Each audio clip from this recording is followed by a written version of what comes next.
sur le point de presse du secrétaire général, M. Jean-Marc Kabunda Kaboun. Nous invitons à prendre la parole, Monsieur le secrétaire général. Vous avez la parole pour communiquer avec la presse. Merci beaucoup. Mesdames, messieurs de la presse, je serai accompagné de ce point par deux personnes. Il s'agit bien de Maître Eboma, conseiller juridique du président Etienne Tshisekedi et avocat dans le dossier qui nous oppose aux membres du gouvernement. Je serai aussi accompagné de Maître Mukendi, qui est aussi conseiller juridique du président Etienne Tshisekedi, conseiller politique et avocat dans les dossiers. Notre conférence de presse de ce jour n'a qu'un seul thème: délit de justice à notre plainte du 22 septembre 2016. Parce que notre plainte a été médiatisée, vous avez fait passer l'élément, le président m'avait donné mandat de saisir le procureur général. L'opinion est en droit de savoir la suite qui a été réservée à notre plainte. C'est tout ce que nous allons faire maintenant et je vous demanderai de poser des questions uniquement en vous basant sur les thèmes que nous allons exploiter. Je sais que vous avez beaucoup de questions autour de l'arrêt de la Cour constitutionnelle, de l'accord qui sera signé. Mais je vous demanderai d'être précis parce que notre conférence de presse d'aujourd'hui n'a qu'un seul thème. Mesdames, Messieurs, l'Union pour la démocratie et le progrès social, UDP Sensible, informe l'opinion tant nationale qu'internationale du déni de justice dont elle est l'objet de la part des hautes autorités judiciaires de notre pays. Le fait parle d'eux-mêmes.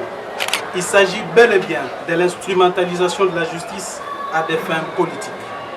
En effet, tout remonte au 22 septembre dernier quand, à travers ma correspondance 004 bar UDPS, bar PP, bar SG, bar JMKK, bar 16, sur instruction du président de mon parti, M. Etienne Tshisekedi, j'ai intenté une action en justice auprès du procureur général de la République. Celle-ci était dirigée contre M. Bochab Évariste, Kambaï Denis, Kimbuta André, Bisengimana Charles, Kanyama Célestin et Kumba Amissi alias Tangofor.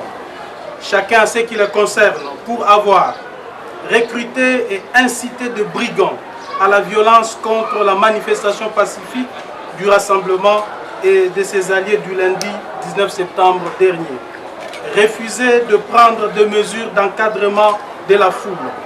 Donner l'ordre de tirer à balles réelles et ainsi de réprimer dans le sang des manifestants visiblement sans aucune défense. Manquer au devoir d'initier une enquête suite à l'organisation d'une descente meurtrière dans la nuit du lundi à mardi 20 septembre 2016, entre autres au siège de notre parti, où tout était non seulement mis à sac, incendié, mais aussi fait très grave le corps de 5 personnes parmi nos combattants dont les noms ci-après ont été retrouvés, mutilés et calcinés. Il s'agit de Boukassa Bouquin, Moutanda John, Bilomba Évariste, Mwabilai Stéphane, Kapena Wetu. Bien entendu, cette liste est non exhaustive car nous dénombrons également beaucoup de personnes grièvement blessées et qui sont entre la vie et la mort. Pour rappel, tous ces actes de barbarie ont été commis au mépris total de la vie humaine et en flagrante violation des textes juridiques tant nationaux qu'internationaux. Selon les témoignages concordants, bien avant la date du 19 septembre 2016, M. Kambaï Denis, l'actuel ministre en charge du sport et de la jeunesse, avait tenu plusieurs réunions aux différents endroits de la capitale. Toujours selon les mêmes sources, de l'argent et des armes blanches ont été fournis à cette occasion aux jeunes drogués dont la mission consistait à infiltrer et perturber la manifestation pacifique du 19 septembre. Par ailleurs, pour revenir à ma plainte, nous avons assisté malgré nous à un match de ping-pong entre M. le procureur général de la République et l'auditeur général de FARDC.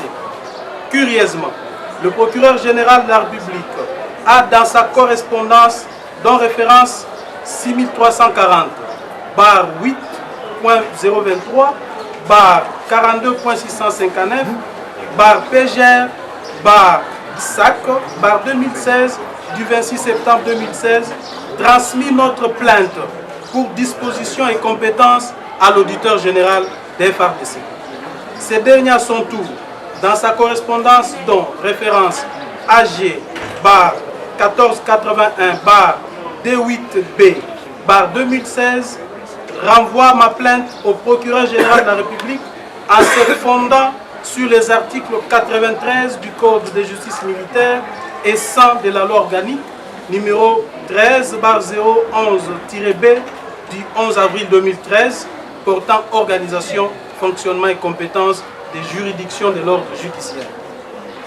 Alors que selon sa propre déclaration faite devant la presse, le PGR avait déjà ouvert une procédure judiciaire compte tenu de l'escalade de la violence enregistrée le lundi 19 et le mardi 20 septembre 2016.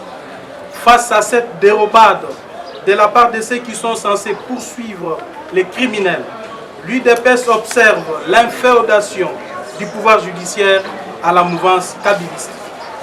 Par conséquent, elle n'a de choix que de saisir le bureau du procureur près la Cour pénale internationale, CPI en sigle, à l'encontre des responsables dont les identités sont reprises si haut, mais aussi contre toute personne de la mouvance au pouvoir qui aurait, d'une manière ou d'une autre, proféré des menaces ou incité à la violence et à la haine.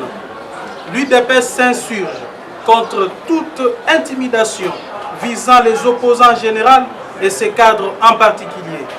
Elle condamne fermement les arrestations arbitraires de M.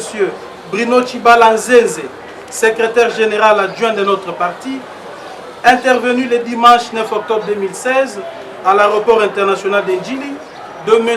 Delili Koundé, président fédéral, et de M. Ilungawa Ilunga, secrétaire fédéral, tous deux de la fédération UDPS Kisangani. L'UDPS prend acte du refus du procureur de libérer nos cadres cités et promet de mobiliser sa base dans les jours à venir en vue de manifester pacifiquement pour dénoncer l'instrumentalisation de la justice par la tyrannie kabiliste et exiger leur libération sans condition. Merci. Qu'il y a un dialogue dans ces pays. On a appelé les chats par son nom. C'est un monologue. Ce qui se passe à la cité de Loya n'a rien à voir avec le véritable dialogue voulu par la résolution 2277 et voulu par l'ensemble de notre peuple. Mais parlons-en quand même. Le contenu de l'accord signé là-bas. Mais il n'y a rien de consistant là-bas, sauf l'octroi d'une année, demi ou de 2 ans à M. Kabila après son mandat. C'est ce qui est important dans cet accord. Et là, nous revenons pour dire haut et fort que nous n'avons pas exigé le dialogue dans ces pays pour protéger un individu. Il y a une crise dans ces pays. Nous devons résoudre cette crise. Et nous avons estimé que c'est à travers un véritable dialogue que nous devions arriver réellement à résorber cette crise. Et qui a créé cette crise? C'est M. Kabila et ses amis. Ils sont à la base du dévoiement du procès électoral dans ces pays. Et pourquoi on peut leur accorder un cadeau, un bonus? Et surtout que cet accord est signé par une seule famille. Ils se retrouvent là-bas entre amis. Je crois que cet accord ne sera pas opposable. Il ne s'opposera jamais à l'ensemble du peuple congolais. Et nous considérons ça comme un non-événement. Nous continuons à exiger la tenue d'un vrai dialogue qui va résoudre le problème de la crise congolaise et qui va respecter notre constitution. Mais le respect de la constitution, c'est quoi? Parce que nous devons être clairs. Le respect de la constitution, c'est que M. Kabila n'aille pas au-delà de ses 2 mandats. Nous commençons par là. Le 19 décembre, M. Kabila part, mais qu'est-ce que nous faisons après que M. Kabila soit parti? Nous allons mettre en place, nous tous ensemble, la classe congolaise autour d'une table, mettre en place un système que nous, au niveau du rassemblement, avons appelé régime spécial pour diriger cette période jusqu'à l'avènement des élections crédibles. D'ailleurs, M. Kabila, s'il est à la tête de ces pays, il n'y aura jamais des élections. Et si il y en aurait une élection, c'est une élection qui ne sera jamais crédible, comme nous l'avons connu. Nous avons connu le processus électoral dans ces pays. Donc il est vrai aujourd'hui que M. Kabila doit partir pour quand même laisser ces pays en paix.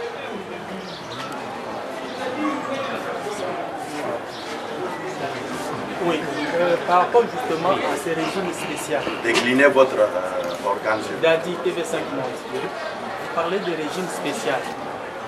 L'accord signé de l'autre côté, il y aura également un gouvernement qui en résulte. Et l'avant-dernière disposition laisse une ouverture à l'UDPS et au rassemblement. Une réaction par rapport à ça. Nous n'avons... écoutez, c'est simple. Aussi longtemps que nous n'avons pas de délégués de gens là-bas, nous ne sommes pas en devoir d'endosser quoi que ce soit qui sera signé là-bas. Nous continuons à revendiquer un vrai dialogue. Et par rapport à ce qu'eux ont décidé là-bas, c'est très différent avec le régime spécial que nous défendons. Pourquoi? Parce que le régime spécial est fondé sur l'article 64.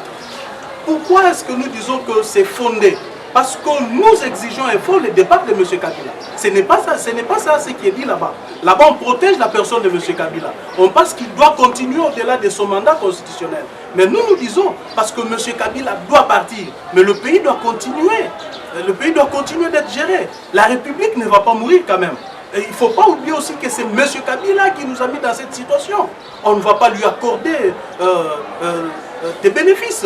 On ne doit pas lui accorder des primes pour ça. Parce qu'il est à la base, je me répète, du dévoiement du procès électoral dans ces pays. Lui et la majorité. Donc, c'est clair qu'il doit assumer toutes les conséquences en partant le 19 décembre. Et nous, la classe politique, nous allons nous retrouver pour nous poser la question, mais qui va faire quoi? Qui va faire quoi dans ces laps de temps? Et enfin, nous irons aux élections. C'est clair, c'est différent. Et on donnait et on favorisait les glissements. Mais nous sommes contre les glissements de M. Kabila. Ça va, je commence par ta première question. Vous étiez là le 4 septembre lors de notre conclave. Le président du comité des sages du rassemblement et président du parti avait bien dit que le 19, il y aura carton jaune qui sera décerné à M. Kabila. Donc il est clair que le 19, le carton jaune, nous l'avons travaillé, nous avons estimé que ça soit une journée ville morte. Il y aura journée ville morte demain. Donc nous appelons à l'ensemble de notre peuple, la population quinoise, de rester chez elle à la maison. Et c'est là, c'est pour que la communauté internationale qui nous accompagne comprenne que le peuple congolais est derrière le rassemblement, le peuple congolais est fatigué de Kabila et que le 19 décembre, le monsieur doit nous laisser la place. Parce que c'est clair que M. Kabila veut faire un passage en force, mais le peuple congolais doit continuer à résister conformément à l'article 64 de notre pays, de notre constitution. Et à la deuxième question, mais je ne sais pas si nos amis pensent qu'il y a déjà un accord signé entre l'UDPS et le pouvoir, mais qu'est-ce qu'ils font là-bas? Donc s'ils sont là-bas pour signer un accord, cela veut tout simplement dire qu'il n'y a jamais eu un accord entre l'UDPS et le pouvoir en place. Je commence par ta deuxième question. Il est vrai que nous avons aussi mis des craintes par rapport à l'improvisation de la SADC dans notre crise, sachant comment les dirigeants africains se comportent lorsqu'il s'agit des intérêts de l'un de leurs. Mais aujourd'hui, le problème dans ces pays ne se nomme pas SADC. Le problème dans ces pays ne se nomme pas Kodjo et consorts. Le véritable problème dans ces pays, c'est M. Kabila. Donc aujourd'hui, la SADC peut dire ce qu'elle a dit, mais est-ce qu'ils vont nous dire que leur façon de voir les choses peut régler les choses dans ces pays?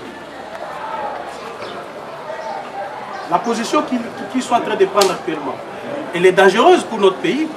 Ils le savent. Nous leur demandons tout simplement de comprendre bien la crise, de bien cerner la crise dans notre pays. Et lorsqu'il faut prendre des positions, ce sont des positions qui sont prises d'une manière conséquente. Et il faut aujourd'hui comprendre que nous avons d'une part plus de 80 millions d'habitants et de l'autre M. Kabila. Entre les deux, la SADC veut protéger qui? M. Kabila ou plus de 80 millions d'habitants? Je reviens à votre préoccupation de l'Union européenne. Mais voilà ce que nous avons demandé. Nous avons demandé aux autres d'emboîter le pas aux États-Unis d'Amérique, de condamner ces régimes parce que c'est un régime qui est aux abois, c'est un régime qui ne respecte pas les droits de l'homme, c'est un régime qui tue, c'est un régime voyou, barbare. Et c'est là, toute organisation moderne, toute organisation qui se veut respectueux des droits de l'homme, qui se veut respectueux des principes démocratiques, ne peut que réagir dans ce sens-là. Nous pensons que l'Union européenne est sur la bonne voie et que c'est une pression supplémentaire sur ces régimes, et j'en suis sûr. Seulement, je suis persuadé que le gouvernement, qui était déjà très mal parti, va comprendre qu'il y a intérêt de faire marche arrière et de dialoguer véritablement pour que notre pays sorte véritablement de cette crise. Quant à M. Bruno Tshibala, je dois vous dire qu'il était malade, même quand il voyageait pour aller se faire soigner. Mais ce qui lui est arrivé est arrivé. Il doit être malade. Il doit être malade, bien sûr. Mais je suis en contact avec lui. Son moral est très bon. Je commence par la deuxième question. Je vous dis, je dois vous affirmer que le rassemblement est organisé. Il y a un comité des sages, il y a aussi des commissions qui travaillent et qui proposent leurs résolutions à la plénière. Et tout se passe dans la transparence et c'est la plénière qui décide. Il n'y a pas là les décisions du président Tshisekedi qui priment ou qui s'imposent. Je vous dis d'ailleurs, c'est le président Tshisekedi qui encaisse parce que tout ce qui est dit là-bas lui est proposé en dernier ressort. C'est pour vous dire que tout a été travaillé par le rassemblement et lui n'est là que pour approuver en tant que président du comité des sages du rassemblement. Par rapport à ta première question, mais mon cher ami, nous sommes en face d'une situation spéciale. Que voulez-vous? Il faut des solutions aussi spéciales. En face de nous, nous avons un régime qui a refusé d'organiser les élections. Et le 19 décembre, c'est la fin du mandat de M. Kabila. Maintenant, que voulez-vous? Parce qu'il doit partir. C'est ce que dit notre constitution. Et la constitution donne le pouvoir au peuple congolais de s'assumer dans de telles situations. Donc, au regard de l'article 64, le peuple congolais a le devoir de faire échec à M. Kabila le 19 décembre. Alors, nous disons, parce que M. Kabila doit partir, et il partira le 19 décembre, le pays doit être gouverné. C'est sur base de l'article 64. Le rassemblement n'a aucune responsabilité à porter quant à la non-organisation des élections. Nous ne sommes pas concernés. Suivez les déclarations de l'Union européenne. Suivez M. François Hollande du haut de la tribune des Nations Unies. Nous n'avons aucune responsabilité à porter là-dessus. C'est M. Kabila et sa famille politique. Donc c'est à eux d'assumer toutes les conséquences. Et nous, ce que nous pouvons proposer au peuple congolais, c'est que la nation ne meure pas. Que la nation existe. Voilà notre contribution. Nous avons estimé qu'au départ de M. Kabila le 19, mais nous devons nous mettre déjà préalablement d'accord sur la gestion du pays, fondée sur l'article 64. Le départ de Kabila, ce n'est pas la fête, monsieur. Parce qu'il n'y a pas eu des élections dans ce pays. Il doit partir. Mais il partira comment? Il partira comment? Voilà toute la question. C'est très différent. Ce qu'eux ont proposé, c'est les glissements. Ils ont violé intentionnellement la Constitution. Mais nous, par rapport à une question très spéciale, une question non prévue par notre Constitution, nous avons donné une recette spéciale. Monsieur le secrétaire général, puisque vous parlez du départ de M. Kabila, oui, Jean-Yves Kamaï, Numérica Télévision, expliquez-nous un peu, qu'entendez-vous par un régime spécial? Un régime spécial que vous avez proposé, vous, les rassemblements. Mais c'est un régime qui sera mis en place après 2 mandats d'un monsieur passé au pouvoir, mais sans élection.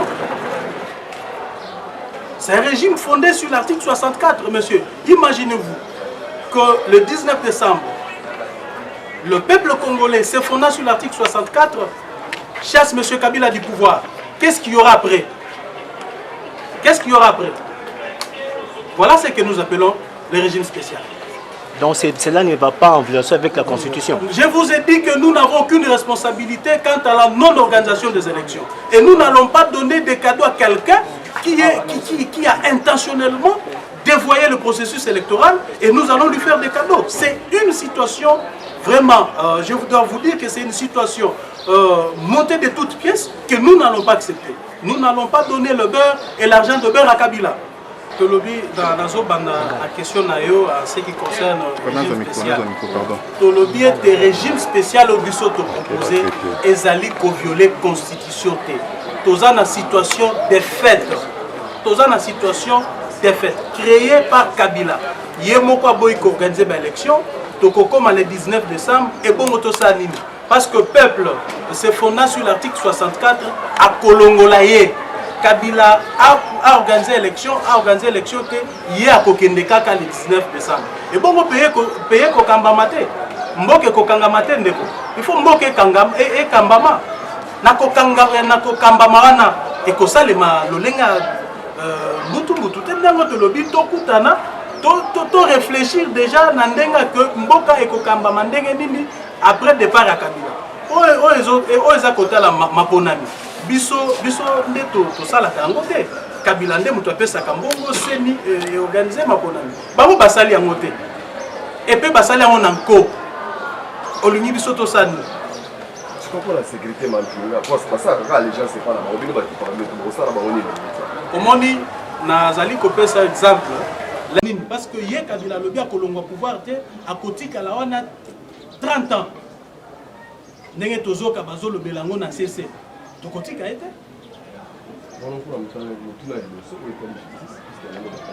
nalobi yango tokosaisir madame le procureur nalobi yango plainte na biso ezali soki mpe bolingi tokoki kolakisa bino o ndenge tosi tokomi yango tokopesa plainte na biso na CPI wana ezali doute te bavocat bazali tokodépose plainte par procureur.